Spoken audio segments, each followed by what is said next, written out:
The Notes on Vocation by Father J.M. Perran. Fraternal Correction. St. Thomas, following the whole Christian tradition based on the Gospels, calls by this name the act of charity which makes us correct our brothers and sisters in order to help them cure themselves of faults. I do not mean to explain here the theology of this form of charity. Someday I would like to treat it again at greater length. Today two things come to mind. It is an act of charity and therefore a real obligation, and as an act of charity it is in no way a reprimand but the fruit of genuine love for our brothers and sisters. If we love our brothers and sisters as Christ loves them, we cannot fail to want them to have a life of resemblance to God and union with Him. We should be distressed by whatever hinders this life in them and aspire to all that can develop it. For I am jealous of you with the jealousy of God. 2 Corinthians 11:2. Once we begin to understand it, this is one of those sayings that gives us no rest. St. John shows how ridiculous the pretended love for his brother would look if a man with material goods didn't open his heart his brother's poverty. Is it love when we allow a brother to lack what we have in abundance? Like the light burden of our Lord, Matthew 11:30, this desire and the obligation of loving our brothers and sisters are particularly concerned with the spiritual gifts that God in His love has given us.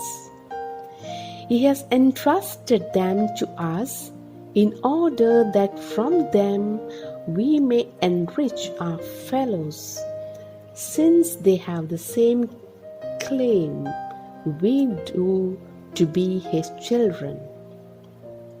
St. Paul admitted, "I have made myself a slave to all so as to win over as many as possible." 1 Corinthians 9:19. A spiritual gift can never be something in which we glory, but a debt that leaves us no rest, since we have never finished paying it. Even more, it must be an act, a form of charity. In order to be able to reprimand kindly, we must suffer personally through love from whatever is harming our neighbor. Therefore, we need to be close, be one with each other, and consequently rejoice as much over the good as we regret the evil. We often feel evil more than the good. Is this true love? Is this the kind of unity that makes us shoulder another's burdens? Moreover, if we truly to serve, and since the reprimand is spoken and external, the other must recognize and feel that we are as happy about good efforts, success, and progress as we are distressed over the opposite. Often our remarks have no effect because they remain completely external. How can a brothers and sisters feel loved and understood if we seem indifferent or inattentive to their personalities, to the good they are aware of? To see or appear to see only the evil is contrary to the truth of charity. Is this why charity is creative?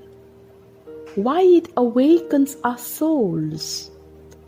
It participates in the optimism by which God places trust in us in order to unite us more closely to Him.